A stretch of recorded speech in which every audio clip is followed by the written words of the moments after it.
Hello friends, कैसे हो आप सब। आई होप आप सभी अच्छे होंगे। So welcome to my YouTube channel D pharm preparation. तो मैंने एक ही पहले वीडियो बनाया था हमारे ब्रोंकियल अस्थमा से रिलेटेड। उसमें वो ज़्यादा लंबा हो रहा था तो मैंने उसको थोड़ा बीच में ही छोड़ दिया था। मैंने बोला था नेक्स्ट वीडियो में आपको आगे मैं समझाऊंगी। तो ये नेक्स्ट वीडियो है, इसमें मैंने छोड़ दिया था पीछे। अभी आज हमें स्टार्ट करना है ल्यूकोट्राइन रिसेप्टर एगोनिस्ट। हाँ, ये मार्शल स्टेबलाइजर मैंने पढ़ा दिया था। आज हम पढ़ेंगे इसमें ल्यूकोट्राइन रिसेप्टर एंटागोनिस्ट, जिसमें आते हैं मोंटेलुकास्ट और जाफिरुलोकास्ट। तो सबसे पहले बताओ, ये ल्यूकोट्राइन रिसेप्टर होते हैं, मतलब ये एंटागोनिस्ट है। मतलब ये जो ल्यूकोट्राइन नामक ल्यूकोट्राइन होता है उसको क्या करेगा, इनहिबिट करेगा, ब्लॉक करेगा। ये दवाई मोंटेलुकास्ट और जाफिरुलोकास्ट क्या करेगा, ल्यूकोट्राइन को ब्लॉक करती है। जो हमारी बॉडी में जब ल्यूकोट्राइन बनता है, जिससे क्या होता है, हमारे जो अंदर स्मूथ मसल होते हैं, ब्रोंकियल स्मूथ मसल होती है, उसमें इन्फ्लामेशन हो जाता है। तो ये वाली मेडिसिन लेने से क्या हो जाएगा, ल्यूकोट्राइन को ही ब्लॉक कर देगा। ठीक है। इनका मैकेनिज्म ऑफ एक्शन क्या है।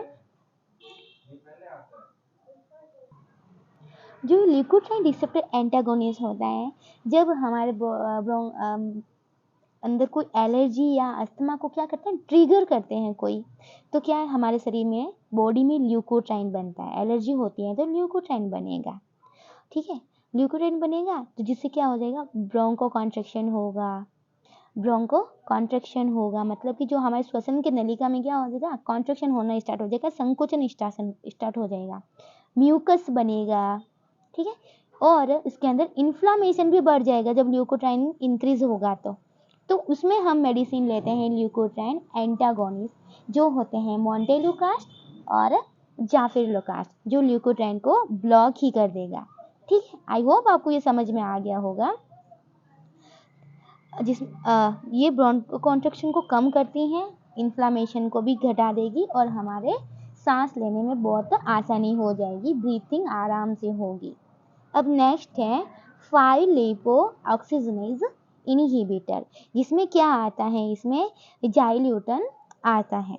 ये क्या करता है, ये जाइल्यूटन क्या करता है, ये क्या है, फास्फो 5-लिपो ऑक्सीजनेज इनहिबिटर, जो ये होता है ना, 5-लिपो ऑक्सीजनेज एंजाइम को ये भी ब्लॉक करती है, रोकती है, जिससे क्या होगा, ल्यूकोट्राइन ही नहीं बनेगा। उसमें ल्यूकोट्राइन को ब्लॉक कर रहे थे, जबकि ये जाइल्यूटन होता है, ये जो दवाई है 5-लिपो ऑक्सीजनेज, ये ल्यूकोट्राइन को बनने ही नहीं देगा। समझ में आया। और ये भी इसमें अस्थमा में काम आती है। ये था हमारा 5-लिपो ऑक्सीजनेज इनहिबिटर, जिसमें आता है जाइल्यूटन एंड ल्यूकोट्राइन रिसेप्टर एंटागोनिस्ट में आता है मोंटेलुकास्ट और जाफिरुलोकास्ट। नेक्स्ट है मोनोक्लोनल एंटीबॉडीज। मोनोक्लोनल एंटीबॉडीज में है, फर्स्ट है एंटी IgE, जिसमें एलर्जी हो जाती है, उसमें IgE एंटीबॉडी बढ़ जाती है। तो एंटी IgE क्या होता है, ओमेलिजुमेब होगा इसमें। IgE ये यूज होता है moderate to severe allergic asthma. अगर moderate to severe allergic asthma हो रहा है तो ओमेलिजुमेब यूज करते हैं। और नेक्स्ट है IL-5 एंटागोनिस्ट, जिसमें आते हैं मैपोलिजुमेब, रासलीजुमेब, यूज इन इयोसिनोफिलिक अस्थमा। अगर इयोसिनोफिलिक अस्थमा हो गया है तो ये रिसलीजुमेब और मैपोलिजुमेब ड्रग्स यूज करते हैं। और ये एंटी IgE बॉडी होती है ना, जिसमें ओमेलिजुमेब वगैरह आता है, मेडिसिन आती है, ये क्या करती हैं, जो इसमें क्या होता है, जो IgE एंटीबॉडी होती है ना, उसको मास्ट सेल से क्या बाइंड ही नहीं होने देगी। ये इससे बाइंड नहीं होने देगा, तो फिर वो एलर्जी होगी ही नहीं। ठीक है, तो ये आता है हमारा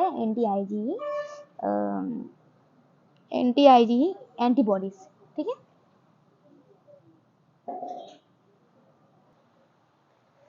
कुछ इंपॉर्टेंट पॉइंट्स हैं, देखो। ये है स्टेटस अस्थमेटिकस। स्टेटस अस्थमाटिस की एक सीवियर अटैक होता है, बहुत ही गंभीर और जानलेवा अस्थमा अटैक होता है, ये वाला होता है स्टेटस अस्थमेटिकस। इसमें क्या होता है, सामान्य जो दवाई होती हैं, नॉर्मल जो ड्रग्स होती है वो काम ही नहीं आती, जैसे इनहेलर, नेबुलाइजर, ये सब इसमें उससे कभी ये ठीक होगा ही नहीं। इसमें क्या करते हैं, डायरेक्ट मेडिकल इमरजेंसी में जाना होता है, और अगर आपको उसी टाइम इलाज नहीं मिला तो आप मतलब उसमें डेथ भी हो सकती है। तो उसमें क्या ज़रूरत होती है, आईवी स्टेरॉइड की ज़रूरत होगी और ऑक्सीजन देना पड़ता है। नेक्स्ट लाइन है, special device reduce side effect of ICS। अब ये जो एक स्पेशल डिवाइस होता है, उसमें क्या होता है, जो ये स्पेशल डिवाइस है ना, ये ICS जो स्पेशल डिवाइस इनहेल्ड कॉर्टिकोस्टेरॉइड, इसको बोलते हैं इनहेल्ड कॉर्टिकोस्टेरॉइड, इसके साइड इफेक्ट को कम करता है स्पेशल डिवाइस, ठीक है। ये एग्जांपल ओरल कैंडिडियस।